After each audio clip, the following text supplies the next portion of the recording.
Since the dawn of time, man has always feared the unknown. What's under my bed at night? What's at the bottom of the ocean? What is the G spot? Many things remain a mystery, but we're going to use that fear of the unknown and of mystery to psychologically manipulate our opponents, like the Scarecrow's fear toxin from The Batman. You see, 3,000 people wanted me to build a mystery deck where as many cards are played face down as possible to keep our opponents guessing what the heck is actually in our deck the entire time. Now, you might think, Cadena, Slinking Sorcerer, that's got to be the commander, right? Face down creatures cost 3 less. Wrong. Ranar, the Ever Watchful, cards in Foretell are 0. Wrong. You're never going to guess who it is because it's actually Vanifar, Evolved Enigma. You see, let's take a closer look at their name. Enigma, a person or thing or place that is, what's that word? Mysterious. That's right. That's what the whole deck is about. Vanifar, Evolved Enigma, says you can cloak a card from your hand, putting it down face down like Yu-Gi-Oh style. All right, that's the whole point. You see, before we get into it though, I'm known as the most unhinged deck builder on the internet. So if you've got a weird, wacky, silly, goofy idea, challenge me in the comments down below. The one with the most upvotes, I gotta build. Now, while you're down there, like and subscribe, I would appreciate it. Unfortunately, this deck won't make you be possessed by an Egyptian pharaoh from ancient times. That is a true thing from Yu-Gi-Oh! But it will let you play mind games with your opponents. You see, Vanifar has this ability where you can take your hand of cards. Normally, you'd have to cast them. Instead, you just take one and put it on the battlefield face down. It's cloaked, so now it has Ward 2, and you can flip it up anytime you want for its mana cost. Just like Scroll of Fate, a 3-mana artifact where you can take that hand of cards you got, tap it, and take a card and manifest it on the battlefield now. You can flip it up anytime you want for its mana cost. It doesn't have Ward, though. Now, of course, wording matters on some of these cards that are entering face down. You see, Karu Spell Snatcher has a morph cost of 6, yikes, but a CMC of 4. Now, we're just going to flip it up for its CMC, because a lot of these morph cards only say, hey, when you turn me up, I don't care how you're turning me up, just turn me up. You know what I'm saying? On the opposite side, we got Vesuvian Shapeshifter, morph cost of 2, but a CMC of 5. We're always going to morph it for 2 instead of just hard casting it with Cloak or whatnot for 5. It's not rocket science, guys. But speaking of rocket science, did you know that Seto Kaiba from Yu-Gi-Oh! Sent cards into space to play against aliens?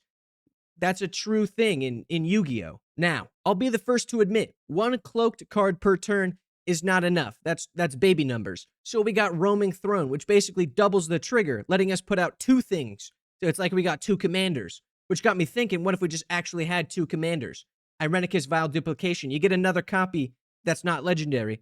So a Spark Double and Quantum Misalignment. You get 2, actually. So now we got a whole board of Vanifar clones that all cloak stuff from our hand. So now our entire board is just our cloaked hand. Okay, but as Hammurabi always said, a hand for a hand. You know what I'm saying? He said that one time. I promise. Look at the stone. Read it. But basically, They Came in the Pipes is our solution to that. It's a 5-mana enchantment. It makes guys, and whenever a face-down creature you control, a Pillow Princess, we draw a card. Okay, and to draw cards, we also got Secret Plans. Whenever a permanent we control is turned face up, draw a card. Glitch Interpreter says, hey, flip, do some combat damage, draw a card. A Feta Runecaster say, hey, flip up a creature, draw a card. So now we got a lot of card draw. As long as we're doing something with those face-down permanents. If we're hitting people, if we're flipping them up, we're drawing cards. So now we can just keep it going. But they're going to expect us to run morph creatures like this guy, obviously, because we are running that guy. But we're also a step ahead of them because we're running stuff that are expensive, like both Comas, because why not? I like the Scary Serpents. So they're going to be disguised, cloaked by our commander. And a fun thing is, it's actually my trap card. You see, these guys, if they're disguised, you can actually displace them or blur them or essence flux. When you exile a cloaked card, it comes back as the regular creature, face up, looking at you, dead in the eyes, into your soul, the windows to your soul. So now we can just kind of get around casting all these spells. It's pretty sweet. And it's good for cards like Curator Beastie, a 6-mana beast that enters or attacks in Manifest Dread, which is like manifesting and surveilling at the same time. Ixidor, Reality Sculptor. This guy's 5 mana. I'd rather get him for like 2 or 3. We got Deadeye Navigator. He's 6 mana. And basically you can pay 1 and a blue to bounce a guy, basically. And then you can get around that whole, cloaking thing. It's a trap card type. And especially good for Ixidron, right? This guy's 5 mana. When he enters the battlefield, you just table flip. You turn everybody face down. But we're prepared for that. Our entire board state is already cloaked. So we've got Identity Thief. When this guy attacks, we can exile another non-token creature that we control if we want, which is all part of the plan. Then we return that exiled card back onto the battlefield. Hey, now it's face up. Good. Melendor, Swift Savior, 4 mana. This guy deals combat damage because they can't block because they're all face down now. And then we exile a target creature we own and put it back face up. Conjurer's Closet, need no explanation. Gossip's Talent. Hey, this one's really good. So when we're attacking with those bottom guys, those face down guys, they deal combat damage. Then we exile them. They come back face up. Bing, bada, boom. We just got so much mana value for like nothing. Primordial Mist. We can exile them face down, and then we can play them. So now all the stuff that we cloaked, maybe it's a land, maybe it's like a sorcery or an instant. Well, now instead of doing nothing, we can actually play them. That's all part of the plan. Or we can just flip our permanents, crazy style, with Hauntwood Shrieker. 3 mana, attacks, Manifest Dread. Dope. 1 and a green. Hey, reveal target face down permanent. If it's a creature, turn it face up. Now we're, dodging a lot of stuff. Same thing with Ixidor. This guy just says, hey, turn target face down creature face up. So if it is manifested, but it's an enchantment, hey, flip it up, you get to keep it. Isn't that cool? Now, of course, everything is face down. How do we win? Well, if you remember Hauntwood Shrieker and Ixidor from 5 seconds ago, we're going to use them very nicely. We've got our cloaked creature. We're going to swing it at somebody, okay? They're going to say, oh, it's a 2/2. I'm not going to block, or I'm going to chump block, or whatever. Then we're going to hit him with the Hauntwood Shrieker, pay 1 and a green, or 2 and a blue with Ixidor, and do a little chef reveal. What's under the silver platter? It's a Blightsteel Colossus. It's a Trample Infect Indestructible 11/11 Golem. Okay, and don't get me wrong. I know this guy's like $40. Don't proxy it, though. You actually have to buy it. Because if you use a counterfeit card, you're eligible to be struck by lightning by God. My rare hunters tested these card copies extensively.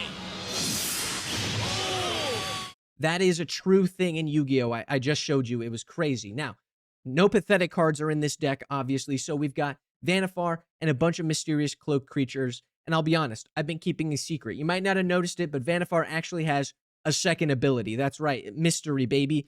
So all these creatures, she can give them +1/+1 counters instead of cloaking somebody out. And let's say one of these cards was actually something really good in disguise that we want to Essence Flux back. It's a Simic Ascendancy. It says, hey, if a creature, 1 or more +1 counters are put on a creature we control, put that many growth counters on Simic Ascendancy, and on the beginning of our upkeep, we win the game if this guy's got 20 or more. And he's going to notice a lot of +1/+1 counters being put on because we've got like 50 copies of our commander and or a bunch of creatures being cloaked. It all works out. So now we got 20 and we win the game. But sometimes we already got 20 creatures cloaked out on the battlefield. So maybe we have a different mysterious creature that we Essence Flux back. Epic Struggle, baby. A 4 mana enchantment at the beginning of your upkeep. If you control 20 or more creatures, you win the game. We can just do this on an opponent end step and we win the game. It's like we just summoned Exodia. It's freaking awesome. Now, who knows what we got in this deck? I even threw in some trap cards because I thought it'd be funny, like Whiplash Trap, Summoning Trap, Lethargy Trap, just because I thought, hey, we're already doing a bunch of mystery stuff. Why not do some more trap stuff? And our opponents, they're going to be praying to whatever god they can find. And maybe they're actually praying to the Egyptian gods that are actually real in Yu-Gi-Oh! And that's a true thing in Yu-Gi-Oh! It's crazy, isn't it? That brings us to the end of the video, though. If you liked it, leave a like. If you subscribe. If you want to shout out my Patreon, it's awesome. You should come and join. You get behind-the-scenes stuff, and I really appreciate it. I've also got a Discord that is fun and linked in the description down below. So if you got something you want me to build, leave it in the comments, and I'll see you in the next one. Peace out.